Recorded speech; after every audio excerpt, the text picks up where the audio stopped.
Hello बच्चों, आप सभी का स्वागत है अपने एनएस कोचिंग सेंटर चैनल में। और आज हम करेंगे अंतिम भाग सप्ताह के नए केंद्र का। जो अध्याय किया था प्रारंभ, उसी का करेंगे आज हम समापन। कुछ महत्वपूर्ण प्रश्न रह गए थे, उन्हीं महत्वपूर्ण प्रश्न को आज करेंगे। कौन कौन से वो इंपॉर्टेंट क्वेश्चन थे जो पहले नहीं कराए गए थे, आज की वीडियो में सारे के सारे क्वेश्चन इंपॉर्टेंट करवा दिए जाएंगे। और बेटा, अगर आपको पिछली कक्षा का कोई भी आपके डाउट है तो आप कमेंट सेक्शन में आप कमेंट करके पूछ सकते हैं।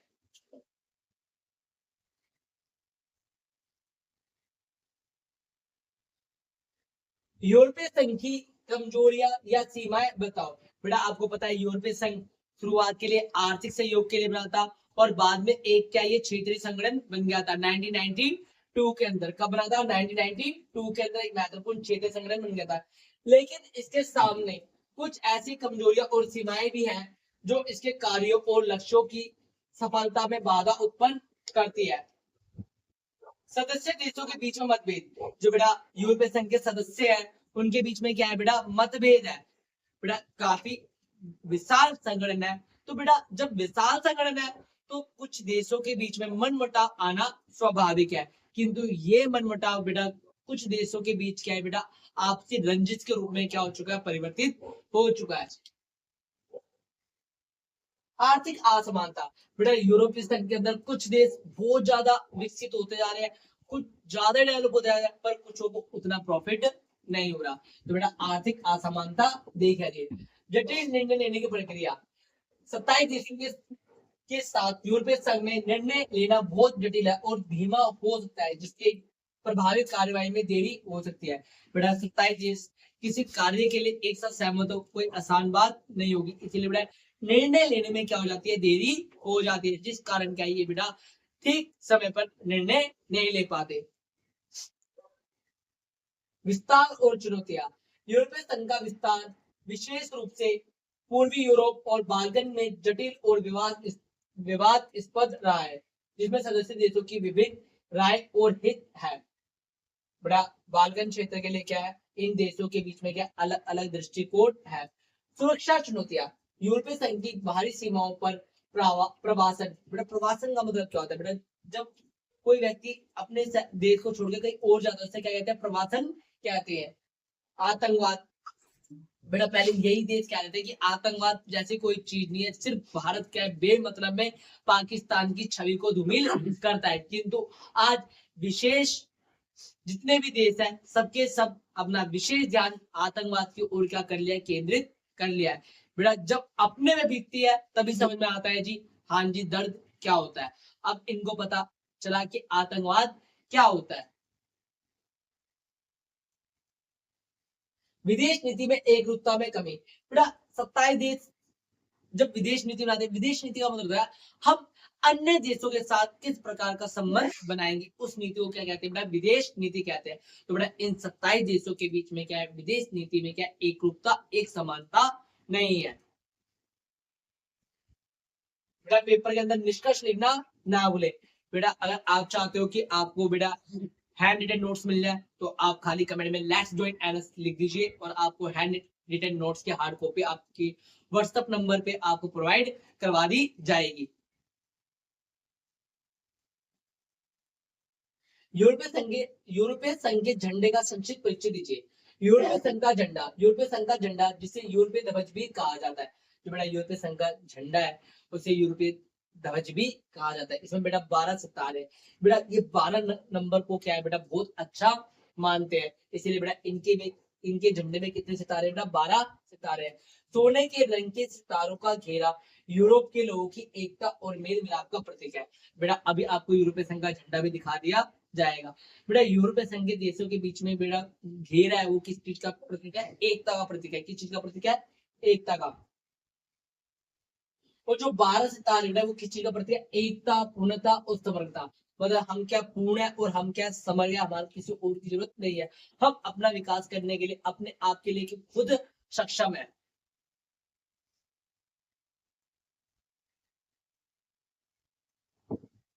आज की चीनी अर्थव्यवस्था नियंत्रित अवस्था से किस प्रकार भिन्न है? बेटा ये पेपर वाले को हॉट क्वेश्चन है, हॉट क्वेश्चन है जो कि परीक्षा में पूछा जा सकता है। बेटा ये मान लो पेपर वाले की लैला है, ये क्वेश्चन दे देगा वो कि बेटा ये बार बार क्या है, बेटा सीबीएसई बोर्ड एग्जाम में क्या हुआ है, रिपीट हुआ है। चीनी अर्थव्यवस्था नियंत्रित अर्थव्यवस्था से किस प्रकार भिन्न है? या बेटा चीनी अर्थव्यवस्था सत्ता का वैकल्पिक केंद्र कैसे, मतलब चाइना कैसे सत्ता का वैकल्पिक केंद्र है? फिर चाइना ने क्या बदलाव करा कि साम्यवाद को छोड़ के पूंजीवाद का दामन थाम लिया? तो बेटा चीन के विकासात्मक पहलुओं के बारे में बताओ। तो बेटा प्रश्न अनेक हल एक, ठीक है। 29 अक्टूबर 1949 में माओ के नेतृत्व में हुई साम्यवादी क्रांति के बाद चीनी जनवादी गणराज्य की स्थापना के पश्चात वहां सोवियत मॉडल को अपनाया गया। बेटा सोवियत मॉडल मतलब समाजवाद को अपनाया गया। क्या अपनाया गया बेटा? समाजवाद। मतलब शुरुआत के टाइम पर बेटा जब शीत युद्ध चल रहा था तो बेटा चाइना किस खेमे में था बेटा? कमेंट करके बताना। किंतु जल्दी इसके विकास का अवरोधक बन गया जिसके निम्नलिखित कारण थे। बेटा ये क्या है बेटा? ठीक से व्यापार नहीं कर पा रहा, ठीक से अपने आप को डेवलप नहीं कर पा रहा, तो बेटा इसने धीरे धीरे करके अपने अंदर बदलाव लाए। तो कौन कौन से बदलाव लाए थे उसके सारे के सारे क्या है, महत्वपूर्ण पहलू ये है। बेटा आप कारण मत लिखना, ठीक है बेटा। यहाँ पे आप निम्नलिखित कारण मत लिखना बेटा। विकास के लिए क्या क्या उसने नीतियां अपनाई, क्या लिखना बेटा? नीतियां।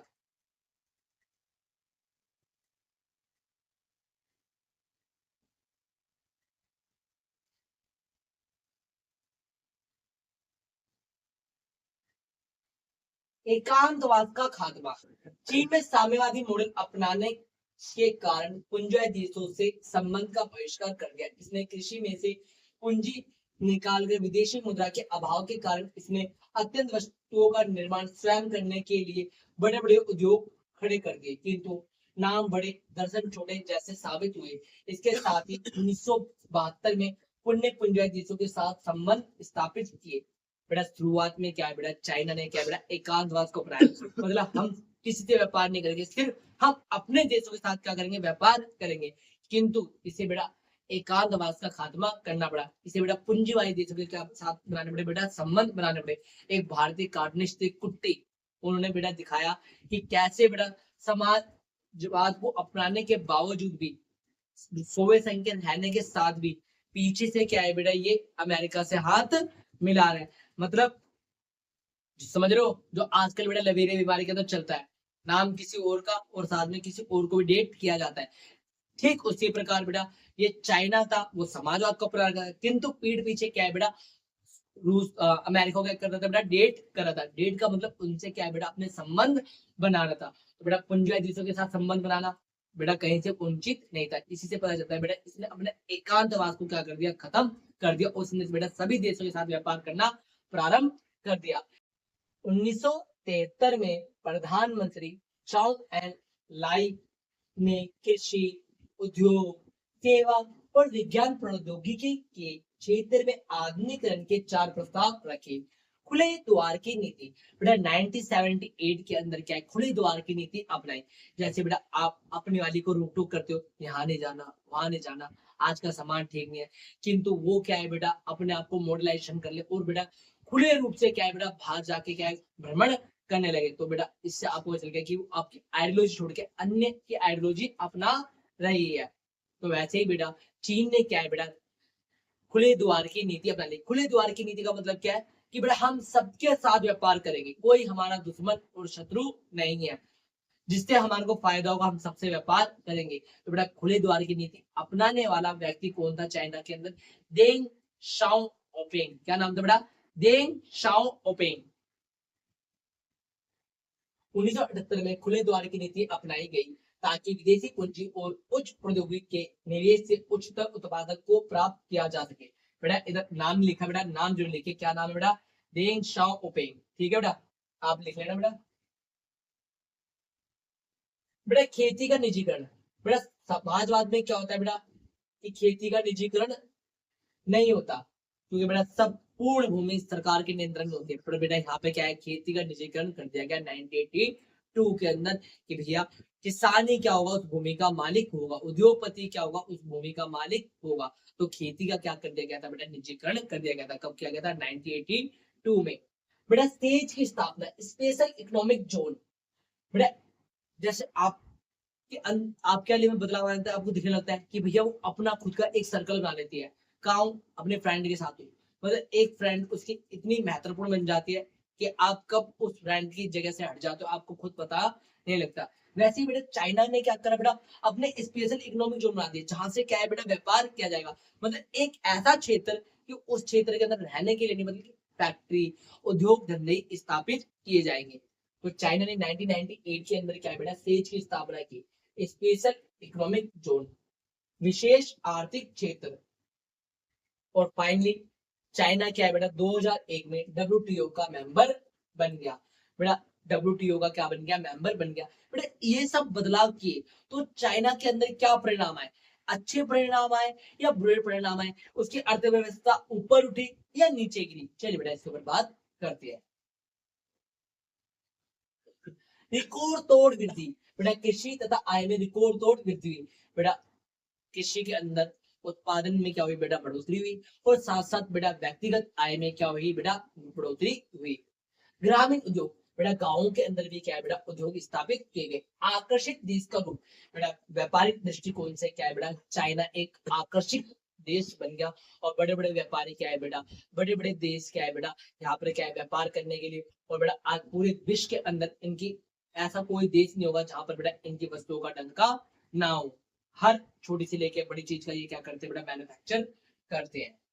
विदेशी मुद्रा का विशाल भंडार, और बेटा जिस कारण इनके पास हर देश की क्या है बेटा, मुद्रा का भंडार है। यूरो, येन, पाउंड, डॉलर इत्यादि क्या है बेटा, दिनार, सारी की सारी करेंसी का क्या है इनके पास भंडार है। क्योंकि बेटा अधिकांश विश्व के सभी देशों के साथ क्या करते हैं, व्यापार करते हैं। चीनी सुधारकों के नकारात्मक पहलुओं के बारे में वर्णन कीजिए। बेटा चीजें तो बेटा हर सिक्के के दो पहलू होते हैं। जो बदलाव आए कुछ उसके अच्छे पहलू भी होंगे तो कुछ नकारात्मक पहलू भी होंगे। तो बेटा चीन ने बेटा ये सारे बदलाव के कुछ नकारात्मक पहलू भी थे। कौन कौन से नकारात्मक पहलू थे उसके बारे में चर्चा कर लेते हैं। चीन ने 1978 में देंग शाओपिंग के नेतृत्व में आर्थिक सुधारों और खुले दरवाजे की नीति को अपनाया। और इसके कुछ नकारात्मक पहलू इस प्रकार है। आय में असमानता, बेटा अमीर और अमीर हो गए, गरीब और गरीब हो गए।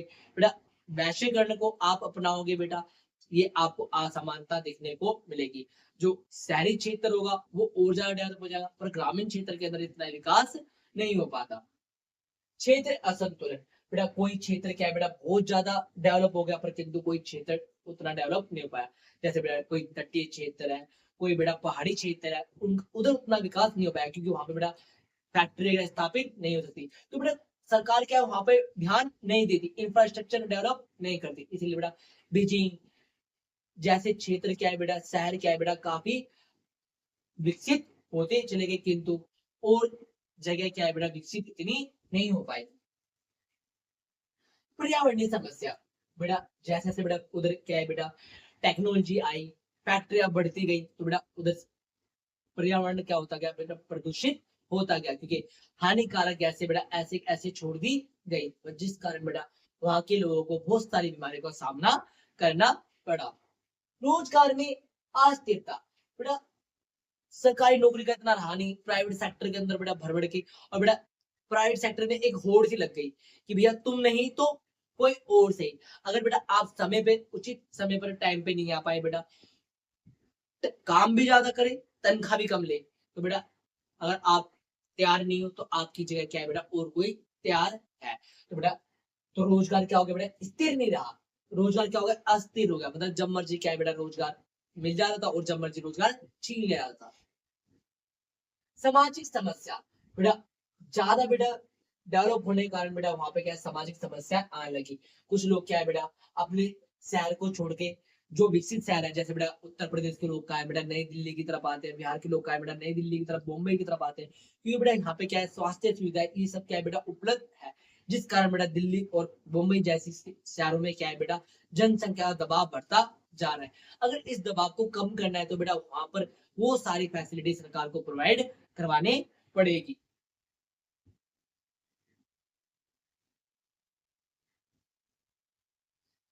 भ्रष्टाचार में वृद्धि। बेटा सरकार जैसे जैसे बेटा विकसित होते जाते वैसे वैसे बेटा इन नेताओं की जेबें और ज्यादा गर्म होती जाती है। बेटा जो चीन के साम्यवादी नेता थे वो क्या होते गए बेटा, भ्रष्टाचारी होते गए। और बेटा जो उद्योगपति थे वो क्या है बेटा, अपनी आय का महत्वपूर्ण स्रोत अपने पास ही रखते थे। और बेटा जिस कारण अमीर और अमीर होते गए और बेटा गरीब और गरीब होते गए, और घपलेबाजी इन्होंने बेटा दबा के की इन नेताओं ने। चीन के साथ भारत के संबंध। बेटा चीन के साथ किस प्रकार के संबंध है? भारत और चीन एशिया के दो सबसे बड़े तथा प्राचीन सभ्य देशों में गिने जाते हैं। दोनों देशों के बीच सांस्कृतिक और आर्थिक संबंध प्राचीन काल से चल रहे हैं। लेकिन स्वतंत्रता के बाद सीमा विवाद 1962 का युद्ध, आपको पता है बेटा वीके किशन मेनन ने क्या बेटा त्याग पत्र दे दिया था, क्योंकि इस युद्ध में क्या बेटा हमारी हार हो गई थी। और बेटा पाकिस्तान को क्या है बेटा चीन समर्थन देता है, मतलब चीन क्या है बेटा पाकिस्तान को क्या देता है, समर्थन देता है हर प्रकार से। तिब्बत और सीमा विवाद। बेटा तिब्बत को लेकर क्या है बेटा हमारे और चाइना के बीच में क्या है बेटा विवाद चलता रहता है। 1950 में चीन ने तिब्बत पर कब्जा कर लिया और भारत चीन के बीच सीमा विवाद शुरू हुआ। इससे भारत और चीन के बीच विश्वास कम हुआ और रिश्ते बिगड़ने लगे। अक्साई चीन। और बेटा चीन की विस्तारवादी नीति क्या है बेटा, भारत को भी नहीं छोड़ा और चीनी चीनी भाई भाई की जगह क्या है बेटा ये शत्रुता की तरफ बढ़ते गए। और बेटा जम्मू कश्मीर का जो ऊपर का पार्ट है अक्साई चीन, उस पर भी इन्होंने क्या कर लिया बेटा, अपना कब्जा कर लिया। अरुणाचल प्रदेश और लद्दाख के अक्साई चीन क्षेत्र पर चीन ने अपना दावा किया। इस क्षेत्रीय विवाद के कारण 1952 में भारत चीन युद्ध हुआ था।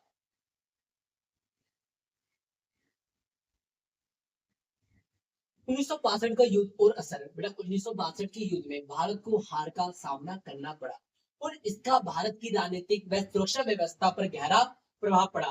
पाकिस्तान को सहयोग। बेटा 1965 में युद्ध हो या किसी प्रकार की समस्या हो, बेटा ये अपने लाडले बेटे की तरह क्या है बेटा पाकिस्तान की क्या है बेटा सेवा पानी करते हैं। एक पिता के रूप में क्या है बेटा पाकिस्तान को अपनी गोद के अंदर बिठा रखा है और ये भी क्या है जी पिताजी करते रहते हैं। किसको? चाइना को। कौन? पाकिस्तान। और जिस कारण क्या है बेटा हमारे और इनके संबंध क्या है बेटा अच्छे नहीं है। चीन और भारत के सहयोग के क्षेत्र। बेटा अभी हमने देख लिया क्या गर्मा गर्मी का माहौल है। अब ऐसे कौन से क्षेत्र है जिनमें बेटा चीन और भारत का आपसी सहयोग है? राजनीतिक सहयोग। बेटा कभी हमारे नेता वहां पे गए हैं तो उनके नेता भी यहाँ पे क्या है बेटा यात्रा के लिए आए हैं। 1970 के दशक के उत्तरार्ध में चीन के राजनीतिक नेतृत्व में परिवर्तन आया। इसके बाद भारत और चीन के बीच राजनीतिक संबंधों का पुण्य स्थापित करने का प्रयास किया गया, मतलब संबंध सुधारने के लिए क्या है बेटा 1970 के बाद क्या प्रयास किया गया। सांस्कृतिक सहयोग। बेटा एक दूसरे की सांस्कृतिक का आदान प्रदान किया गया, एक दूसरे की संस्कृति का सम्मान किया गया। भारत और चीन दोनों प्राचीन सभ्यताएं हैं। दोनों देशों ने सांस्कृतिक आदान प्रदान तथा शैक्षिक संबंधों का मजबूत बनाने का निर्णय लिया। आर्थिक सहयोग। 1988 में राजीव गांधी की चीन यात्रा के बाद आर्थिक सहयोग के नए रास्ते खुले। दोनों देशों ने व्यापार और विज्ञान प्रौद्योगिकी के क्षेत्र में समझौते किए। बेटा जब राजीव गांधी ने वहां पर यात्रा की तो उसके बाद क्या है बेटा काफी समझौतों के ऊपर क्या है सहमति हुई और जिससे क्या है बेटा व्यापार के अंदर क्या है सहमति प्रकट हुई। 1992 में भारत चीन व्यापार लगभग 33 करोड़ डॉलर था। 1999 तक ये बढ़कर 80 करोड़ डॉलर हो गया और 2017 तक ये व्यापार 84 अरब डॉलर तक पहुंच गया है। डे बाय डे क्या है बेटा इनके साथ हमारा व्यापार बढ़ता गया। ऊर्जा और पर्यावरण के क्षेत्र में सहयोग। विश्व की ऊर्जा जरूरतों को देखते हुए भारत और चीन ने ऊर्जा, पर्यावरण और सतत विकास से जुड़े मुद्दों पर भी आपसी सहयोग प्रकट किया है। बेटा निष्कर्ष निकाला ना बोले। क्या जापान सत्ता का वैकल्पिक केंद्र है? बेटा दो क्वेश्चन और रह गए बेटा जो अत्यंत महत्वपूर्ण है बेटा, जापान और दक्षिण कोरिया। बेटा इसको अवश्य करके जाए बेटा पेपर के अंदर आ सकता है। क्या जापान सत्ता का वैकल्पिक केंद्र है? जो जो आपको जापान के बारे में बता रहा हूँ सेम टू सेम डिट्टो वही लिख के आएगा। जापान के आपको कंपनियों के नाम बताना चाहिए। जापान कैसा है बेटा? एक द्वीपीय देश है। बेटा कौन कौन से 4 द्वीप महत्वपूर्ण है इसके? शिकोको, होकाइडो, ठीक है बेटा, ये कुछ द्वीप है जो बेटा क्या है बेटा, होन्शो, शिकोको, क्यूशो, होकाइडो, ये क्या है बेटा 4 द्वीप है जिससे क्या है बेटा जापान मिलके बनता है। द्वितीय विश्व युद्ध के बाद जापान ने अपनी सैन्य शक्ति का प्रयोग न करके आर्थिक विकास की तकनीकी उन्नति और शांति प्रिय विदेश नीति को अपनाया। जापान एशिया महाद्वीप के पूर्व में स्थित एक द्वीपीय देश है। परमाणु बम की विभाषिका झेलने वाला एकमात्र देश है। बेटा परमाणु बम झेलने के बावजूद भी इसने अपने घुटने नहीं टेके और अपने आप को बेटा क्या है उभारा उस संकटकालीन समय से। आर्थिक शक्ति, जापान विश्व की तीसरी सबसे बड़ी अर्थव्यवस्था है और आज बेटा जापान को क्या है बेटा भारत ने पीछे छोड़ दिया है अर्थव्यवस्था के मामले। किंतु बेटा अर्थव्यवस्था के मामले में छोड़ दिया है पर काफी चीजों में बेटा जापान क्या है बहुत आगे अभी भी है। यहाँ की तकनीक, उच्च गुणवत्ता वाले उत्पाद और सोनी, बेटा कुछ कंपनियां आपको जापान की पता होनी चाहिए। बेटा सोनी, पैनासोनिक, होंडा, सुजुकी, ये क्या है बेटा जापानी कंपनी है जो क्या है बेटा सुप्रसिद्ध है। अंतरराष्ट्रीय संस्थाओं में भूमिका, जापान 1964 में ओईसीडी का क्या बन गया था, सदस्य बन गया था और जापान यूएनओ का भी क्या है बेटा सक्रिय सदस्य रहा है। बेटा अमेरिका के बाद सबसे ज्यादा कोई अंशदान करता है तो कौन करता है बेटा, जापान करता है। उद्योग एवं प्रौद्योगिकी, जापान के पास सीमित प्राकृतिक संसाधन है फिर भी वह तकनीकी क्षमता व अनुशासन से औद्योगिक महाशक्ति बना है। यहाँ पर बेटा क्या है बेटा प्राकृतिक संसाधन उपलब्ध नहीं है।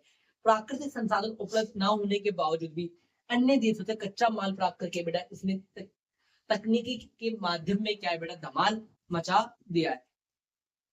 एशिया में विशेष स्थान, एशियाई देशों में जापान अकेला ऐसा राष्ट्र है जो विश्व स्तर पर विकसित राष्ट्रों की श्रेणी में आता है। G7 जैसे सदस्यों का क्या है बेटा ये सदस्य है। शांति प्रिय विदेश नीति, जापान युद्ध में नहीं उलझना चाहता बल्कि आर्थिक सहयोग और विकास पर जोर देता है। बेटा ये क्या है बेटा युद्ध के बीच में क्या है ज्यादा अपना समय बर्बाद नहीं करता और अपने व्यापार और अपने आर्थिक के ऊपर क्या है बेटा ज्यादा जोर देता है। और बेटा निष्कर्ष लिखना ना भूले। जापान को सत्ता का समकालीन केंद्र बनाने वाली कुछ प्रमुख विशेषताएं बताओ। ठीक है बेटा, जो जो मैंने अभी आपको बताया आप वो बातें भी लिख सकते हो। जापान संयुक्त राष्ट्र के नियमित बजट में दूसरा सबसे बड़ा अनुदान करता है और 1951 से अमेरिका के साथ एक सुरक्षा गठबंधन बना रखा है। जापान की मुद्रा येन है। आबादी के लिहाज से जापान विश्व में 11वां स्थान है। बेटा आबादी के आधार पर जापान का कौन सा स्थान है बेटा, 11वां स्थान है। सैन्य व्यय के लिहाज से विश्व में जापान का 7वां स्थान है।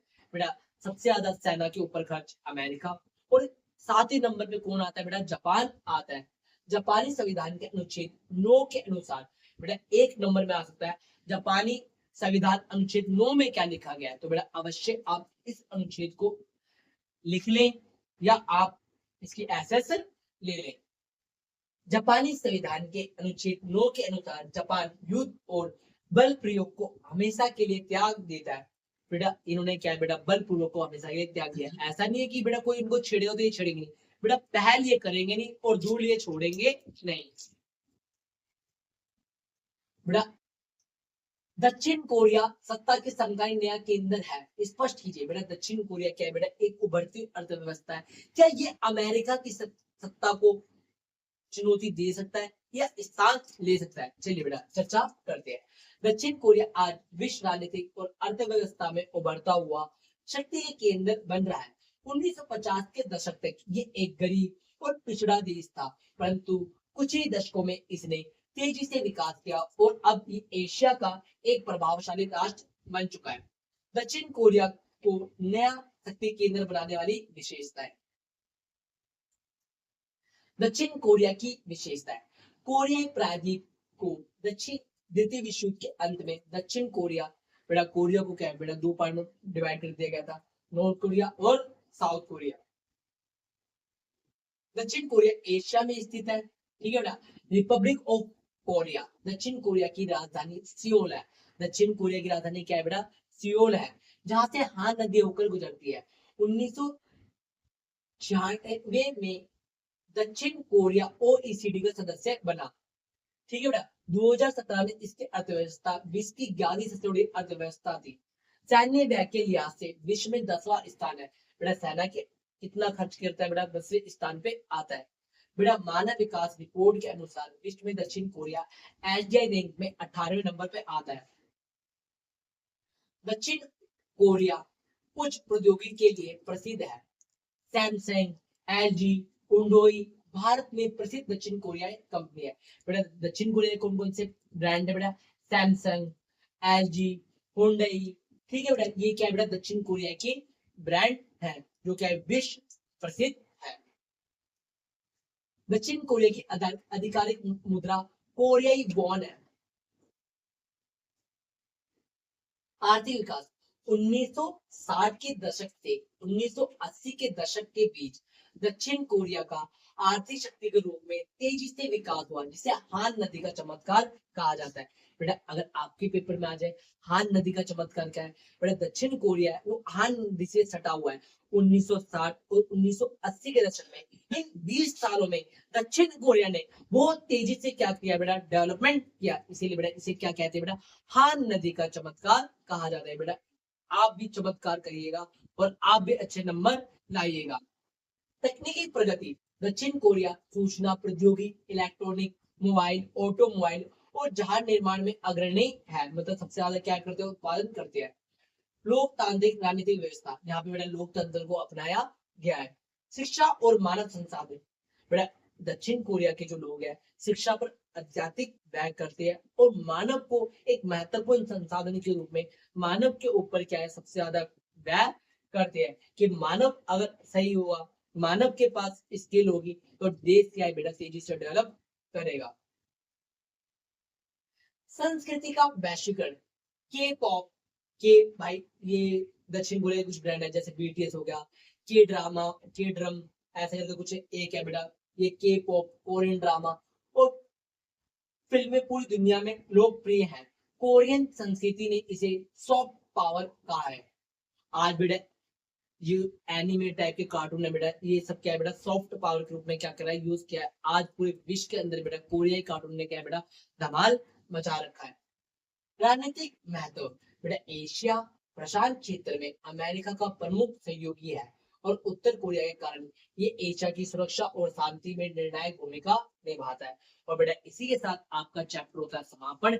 और अगर आपको वीडियो अच्छी लगी हो तो वीडियो को लाइक करें और अपने चैप्टर की तैयारी की अच्छे से कीजिएगा और अपने पेपर की तैयारी आप अवश्य कीजिएगा और हर क्वेश्चन को ध्यानपूर्वक पढ़िएगा और अपने दोस्तों तक भी वीडियो शेयर कर दीजिए और चैनल को सब्सक्राइब करना ना भूले एनएस कोचिंग सेंटर।